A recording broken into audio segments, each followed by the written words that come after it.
നമസ്കാരം. PG മോഹൻദാസ് സാറിൻ്റെ ഈ വീഡിയോ എല്ലാവരും കാണണം. കേരളത്തിലെ ഇപ്പോഴത്തെ അവസ്ഥയാണ്. കേസിൽ മുൻകൂർ ജാമ്യത്തിൽ നിൽക്കുന്ന ഒരു തെമ്മാടിക്കാണ് നിങ്ങൾ സംസ്ഥാന അവാർഡ് കൊടുത്തത്. എന്നിട്ട് അതിജീവിതയ്ക്കൊപ്പം എന്ന് പറയുന്നു.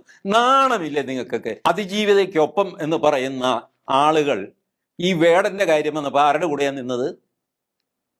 വേടൻ മുൻകൂർ ജാമ്യത്തിൽ നടക്കുകയല്ലേ, അവിടെ ഒരു അതിജീവിതയില്ലേ? അതിന്റെ കൂടെ ആരെങ്കിലും നിൽക്കുന്നുണ്ടോ? ആ വേടന് നിങ്ങൾ സംസ്ഥാന അവാർഡ് കൊടുത്തു, സത്യമല്ലേ? സിനിമാ പാട്ടിനുള്ള അവാർഡ് നിങ്ങൾ കൊടുത്തത് ഈ ബലാത്സംഗ കേസിൽ മുൻകൂർ ജാമ്യത്തിൽ നിൽക്കുന്ന ഒരു തെമ്മാടിക്കാണ് നിങ്ങൾ സംസ്ഥാന അവാർഡ് കൊടുത്തത്. എന്നിട്ട് അതിജീവിതയ്ക്കൊപ്പം എന്ന് പറയുന്നു. നാണമില്ലേ നിങ്ങൾക്കൊക്കെ? ഇന്ന് മുഖ്യമന്ത്രി വന്നിട്ട് അങ്ങേരും അതിജീവിതയ്ക്കൊപ്പം. എന്ത് തേങ്ങ? ഈ വേടന്റെ കാര്യത്തിലെ അതിജീവിതയ്ക്ക് വേണ്ടി ആരും സംസാരിക്കാത്തത് എന്താ? ഒരു മനുഷ്യനില്ല. എന്തൊരു കാപട്യമാണ് കേരളത്തിൽ നടക്കുന്നത്. ഇപ്പൊ ഈ അതിജീവിതയ്ക്കൊപ്പം പ്രസംഗിക്കുന്നവരെ കൊണ്ട് മനുഷ്യന് വഴി നടക്കാൻ മേല. അതും ഒരു അതിജീവിതയല്ലേ, സിനിമാ നടിയല്ലെന്നല്ലേ ഉള്ളൂ. ആ പാവത്തിന്റെ കൂടെ ആരും നിൽക്കുന്നില്ല. മാത്രമല്ല, അവരെ പീഡിപ്പിച്ച ആള് യോഗ്യൻ, മാന്യൻ, മുൻകൂർ ജാമ്യത്തിൽ നടക്കുന്നവൻ വേടൻ, അവന് സംസ്ഥാന അവാർഡ് കൊടുത്തിരിക്കുന്നു. എന്നിട്ട് അതിജീവിതയെ പറ്റി പറയുന്നു.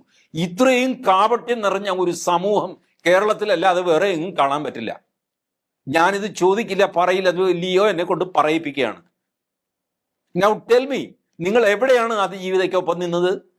ഒരു മനുഷ്യൻ ഈ അതിജീവിതയ്ക്കൊപ്പം എന്ന് പറഞ്ഞ് ചെണ്ട കൊട്ടുന്ന ആൾക്കാർ മൊത്തം അതിനകത്ത് എന്തൊരു കഷ്ടം. ഡയറക്ടർ ജനറൽ ഓഫ് പ്രോസിക്യൂഷൻ ആയിരുന്നു ആസിഫ് അലി. ആസിഫ് അലി സാറും എന്ന് പറയുന്നു അതിജീവിതയ്ക്കൊപ്പം.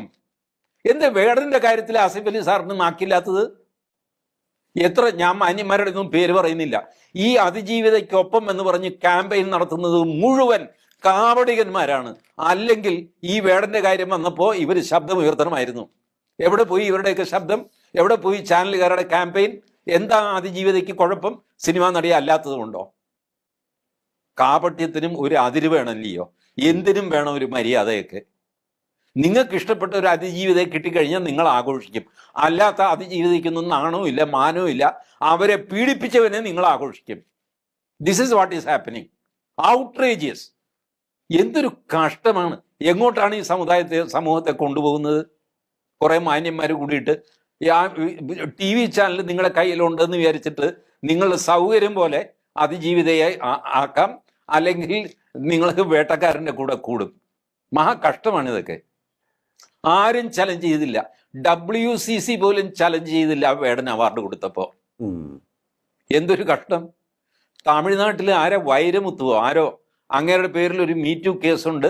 അങ്ങേർക്ക് ONVയുടെ പേരിലുള്ള അവാർഡ് കൊടുക്കാൻ പോകുന്നു എന്ന് പറഞ്ഞിട്ട് കലാപം ഉണ്ടാക്കിയവരാണ് WCC, കളക്റ്റീവ് ഇൻ സിനിമയോ സംതിങ്. അതെ അതെ, എനിക്കത് വിരോധമൊന്നുമില്ല, അവരോടൊക്കെ ബഹുമാനമേ ഉള്ളൂ. പക്ഷെ അവരുടെയും കയ്യിൽ ഈ ഇരട്ടത്താപ്പാണ്. വൈരമുത്തുവിന് അവാർഡ് കൊടുക്കാൻ നേരത്തെ പറ്റില്ല എന്ന് പറഞ്ഞവര് വേടൻ അവാർഡ് കൊടുക്കാൻ നേരത്തെ മിണ്ടിയില്ല. ഈ കാപട്യം നമ്മുടെ കൺമുമ്പിൽ നടന്നുകൊണ്ടിരിക്കുകയാണ്. അതുകൊണ്ട് ഈ അതിജീവിതയ്ക്കൊപ്പം, ഇരയ്ക്കൊപ്പം എന്നൊക്കെ പറയുന്നത് ശുദ്ധ കള്ളത്തരവും കാപട്യവുമാണ്. സൗകര്യപൂർവ്വം പോപ്പുലറായിട്ട് കിട്ടാനായിട്ട് പറയുന്ന ഒരു പറച്ചിലാണ്. അല്ലാതെ ഇതിനകത്ത് ഒരു സാങ്കത്യവുമില്ല. കേരളത്തിലെ ഇപ്പോഴത്തെ അവസ്ഥയാണിത്. ഞാൻ പാണനല്ല, പറയനല്ല, പുലയനല്ല, നീ തമ്പുരാനുമല്ല. അതിനുശേഷം ഒരു തെറിയുണ്ട് വേടന്റെ പാട്ടിൽ. വീട്ടിലിരുന്ന് കുടുംബത്തോടൊപ്പം കേൾക്കാൻ പറ്റാത്ത, നമ്മുടെ മക്കളൊന്നും പാടണമെന്ന് നമ്മൾ ആരും ആഗ്രഹിക്കാത്ത, അന്തസ്സും അഭിമാനവുമുള്ള ഒരു മാതാപിതാവും ആഗ്രഹിക്കാത്ത ഇത്രയും തെറിപ്പാട്ടുകൾ പാടുന്നവന് സംസ്ഥാന ചലച്ചിത്ര അവാർഡ് കൊടുക്കുന്നു. ഒരുപാട് സ്ത്രീകളുടെ പരാതി ഞങ്ങളെ പീഡിപ്പിച്ചു എന്ന് വന്നിട്ട് കോടതി മുൻകൂർ ജാമ്യം കൊടുക്കുന്നു. അതിനെ തുടർന്ന് അയാൾക്ക് വലിയ അംഗീകാരം ലഭിക്കുന്നു. എന്നാൽ രാഹുൽ മാങ്കൂട്ടത്തിനെതിരെ അതിജീവിതയ്ക്കൊപ്പം നിന്നുകൊണ്ട് ഇവിടെ വലിയ ക്യാമ്പയിൻ നടക്കുന്നതിൻ്റെ ഇരട്ടത്താപ്പാണ് മോഹൻദാസ് സാർ ചൂണ്ടിക്കാണിക്കുന്നത്. ഇങ്ങനെ ചതിക്കപ്പെട്ട, മാനഭംഗം ചെയ്യപ്പെട്ട സ്ത്രീകൾക്കൊപ്പം നിൽക്കുകയാണ് എങ്കിൽ വേടൻ ചതിച്ച, വേടൻ മാനഭംഗം ചെയ്ത സ്ത്രീകൾക്കൊപ്പം നിൽക്കേണ്ടതല്ലേ എന്നാണ് അദ്ദേഹം ചോദിക്കുന്നത്. എന്താണ് വേടന്റെ പ്രത്യേകത? വേടൻ ഹിന്ദുവിനെതിരാണ്, വേടൻ സംഘപരിവാറിനെതിരാണ്, വേടൻ നമ്മുടെ സംസ്കാരത്തിനും രാഷ്ട്രത്തിനും എതിരാണ്. വേടന്റെ പാട്ടുകൾ കേട്ടാൽ നിങ്ങളുടെ മനസ്സിൽ സംഘർഷമുണ്ടാകും. സംഗീതത്തെ വ്യഭിചരിച്ചവനാണ് വേടൻ.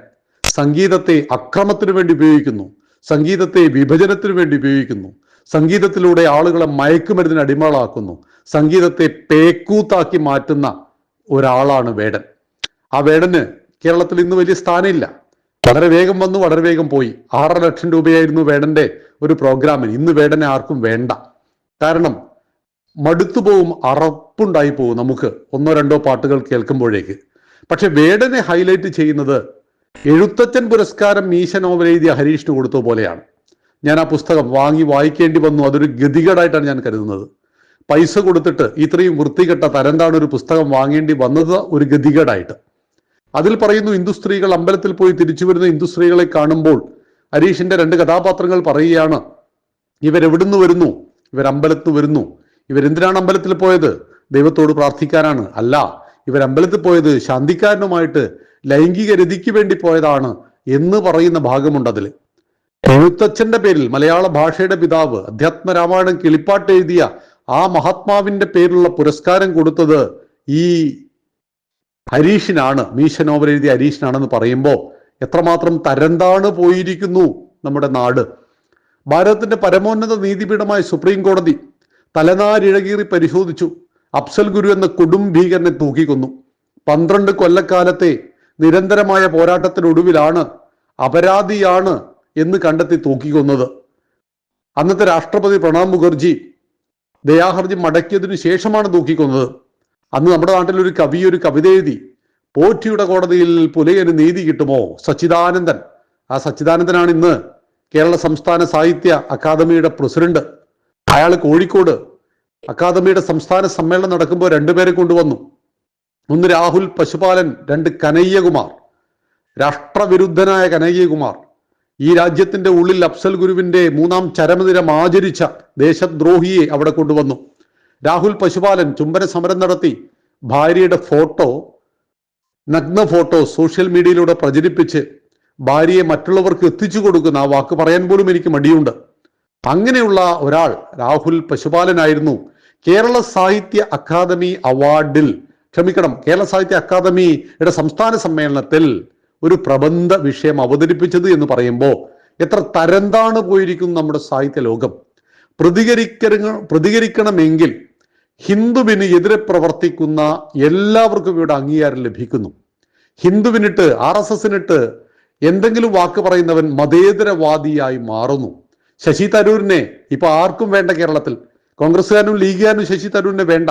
അദ്ദേഹം ഒരൊറ്റ സത്യമേ പറഞ്ഞിട്ടുള്ളൂ, ഹമാസ് ഭീകരന്മാർ എന്ന്. അപ്പോഴാണ് NK മുനീർ പറയുന്നത് ഹമാസ് വിശുദ്ധ പോരാളികളാണ്.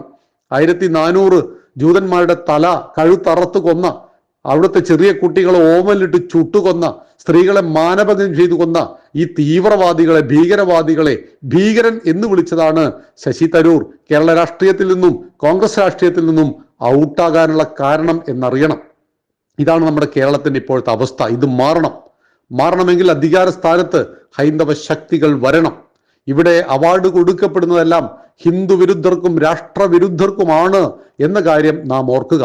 വേടനെ പോലെയുള്ള ആളുകൾ നാട് മുഴുവൻ പാടിയിട്ട് ഹിന്ദു കുട്ടികളെ മയക്കുമരുന്നിന് അടിമകളാക്കുമ്പോൾ, നമ്മുടെ സംസ്കാരത്തിനെതിരെ പാടുമ്പോൾ, നമ്മുടെ പഴയ ജാതീയത വീണ്ടും കുത്തിപ്പൊക്കി ഹിന്ദുവിൽ വിഭജനത്തെ ഉണ്ടാക്കുമ്പോൾ ഓർക്കുക, സംഗീതം കൊണ്ട് മനുഷ്യ മനസ്സുകൾ മതിലുകൾ പണിയുന്ന ആ പറയുന്ന ആളുകളെ, ഈ വേടനെ പോലെയുള്ള ആളുകൾ എത്ര സ്ത്രീകളെ പീഡിപ്പിച്ചാലും അവർക്കൊപ്പം നിൽക്കുവാൻ ഇവിടുത്തെ സിനിമാ നടന്മാരോ നടിമാരോ അല്ലെങ്കിൽ വലിയ വായിൽ സംസാരിക്കുന്ന ധാരാളം ആളുകളുണ്ട്.